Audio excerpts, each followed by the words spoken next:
everybody, and welcome to another episode of Coffee With. I'm your host, Christopher Evans.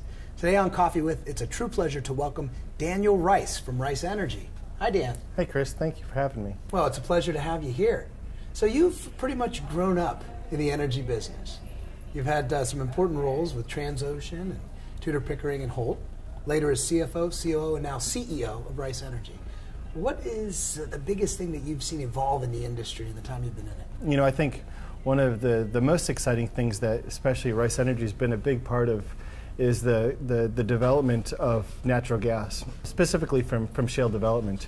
You know, it's really been able to transform the United States as a whole from a net importer of natural gas to the point where we're self-sufficient on energy. And now we're actually to the point where we become a net exporter of our energy resources. And Rice Energy is right at the heart of all of this development, specifically with the Marcellus Shale in Pennsylvania and now the Utica Shale over in Ohio.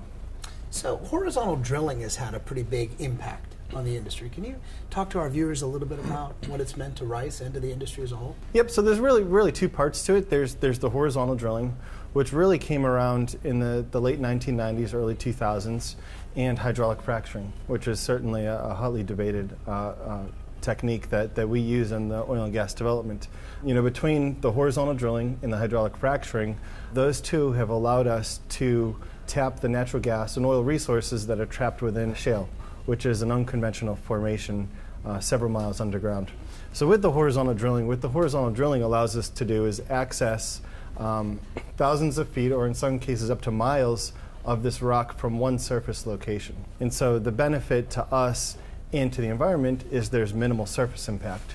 So we can theoretically drain 1,000 or 2,000 acre area with only a 5 to 7 acre disturbance on the surface. So the ratio of extraction versus surface disturbance has gone down significantly with the advent of this horizontal drilling. And all of that really comes to fruition with the hydraulic fracturing, which is part of the completion phase of oil and gas extraction. A lot of people are probably concerned about and potentially even misinformed about the impact to the environment with this type of drilling. What measures does Rice take to ensure that the environment is protected? Yeah, and it all really starts with the construction of the well site. So you have certain equipment and protections on the surface to prevent anything from happening. But you know, one of the misconceptions with the horizontal drilling is when we talk about the hydraulic fracturing, which is the one part of the development phase that people most talk about. You know, that has nothing to do with the actual drilling of the well itself. You know, the drilling of these wells isn't any different than how drilling's been done for the last century in oil and gas development, where you have your surface location, you drill the well, and the only thing that we're really doing different with this shale development is we're hydraulically fracturing it. And so we're pumping a substantial amount of water downhole. What that's doing is it's cracking the rock open, and then you're pumping down sand to prop the rock open so it doesn't close back on itself under the enormous amount of pressure at several thousand feet deep. And so the sand essentially is a proppant. It props the rock open, and that allows the gas to produce through the wellbore back to the surface, and it's transported through a pipeline to the sales points, either to the utilities or to the residential places. And so when you look at on the surface in terms of what are the items that could possibly pose as a threat on the environmental side, you know, most of it it's likely mechanical, something going wrong that shouldn't be going wrong. But in terms of the impact on the environment from just the normal course of business, there isn't any. And it's a really neat thing because, you know, for a company like Rice Energy, you know, we've historically been a family-owned and operated business. And, you know, for us to put our name on this company, we wouldn't be doing so unless we had a clean conscience about what we were doing for the underlying activities within the business. And so for us, you know, we haven't had any environmental or safety incidents since our formation of the company. We've safely and successfully drilled and completed over 100 horizontal wells in the Marcellus and the Utica since our first well in 2010. So we can say and demonstrate that, you know, what we're doing as an industry, especially within Rice Energy, has been proven to be pretty safe and reliable for the last few years. So there's been quite a bit of change over the last year or so with domestic gas prices. How are you guys adjusting in the face of those changes? Yeah, and so we've seen gas prices in the United States. It's interesting. When we first started the company in 2008, natural gas prices in the United States were $7, $8 per MMBTU, which is the standard convention for pricing gas. So $7 to $8. You know, as we started the development of the Marcellus, production's gone from less than a BCF a day, billion cubic feet of gas a day, in 2008 to almost 16 BCF today. And so the Marcellus is producing approximately 25 to 30% of total U.S. gas production. And so you've seen a significant increase in gas production with not as much of a meaningful increase in gas demand. And so just with economics 101, supply is increasing faster than demand, you're going to see a reduction in price.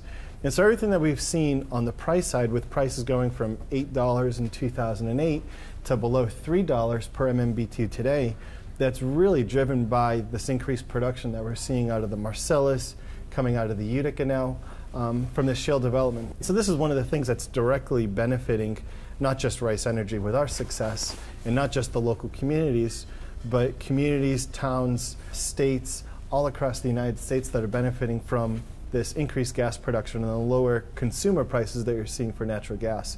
It's really stimulating a lot of manufacturing coming back to the United States because it makes that part of the cost of production that much cheaper on the manufacturing side. So it's really having a direct benefit, not just within the energy business, but across the entire industrial and consumer landscape. I bet a lot of viewers would be interested to know about what is involved with mineral rights and the compensation for folks that participate. Maybe you can spend a moment on that. The real money's in the royalties. And so the royalties is the landowner really just gets a percentage of the revenue of the oil and gas proceeds from production. And so with these shale wells, you know, with the Marcellus and the Utica, these are high volume wells. So a typical shale well in the Marcellus will produce around 10 billion cubic feet of gas over its life. At a $3 gas price, that's $30 million in potential revenue over the life of the well. And a landowner will typically get between 12.5% and 17.5% of that $30 million. And that's from one well. And one well in the Marcellus will typically drain 80 to 120 acres. And so for these landowners, the royalties amount could be pretty darn substantial. You know, in 2014, Rice Energy paid over $75 million in royalties to landowners in Washington and Greene counties in southwestern Pennsylvania and Belmont County, Ohio. And so this is meaningful money, especially in the communities where we're developing, which are mostly rural farm areas, right?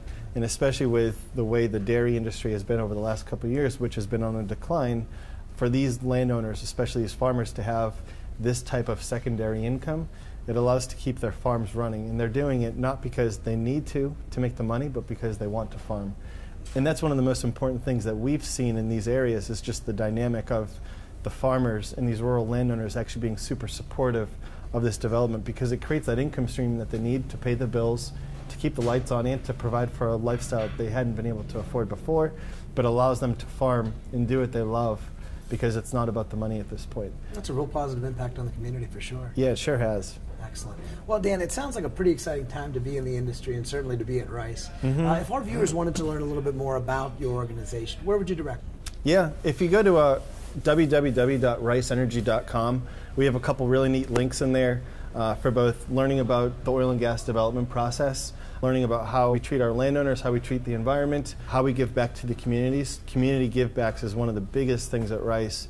You know, for the Rice family, we've been very, very successful, and Rice Energy at this point is a vehicle for us to be able to give back to the local communities where we're developing, both to the residents, to the first responders, and to the schools and organizations within those communities. You can learn more about that stuff on our website.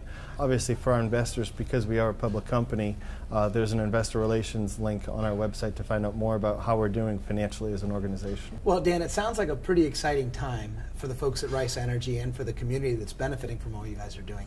Continued success. Thank you, Chris. And we appreciate you joining us here on Coffee With. Thank you. And thank you for joining us on Coffee With.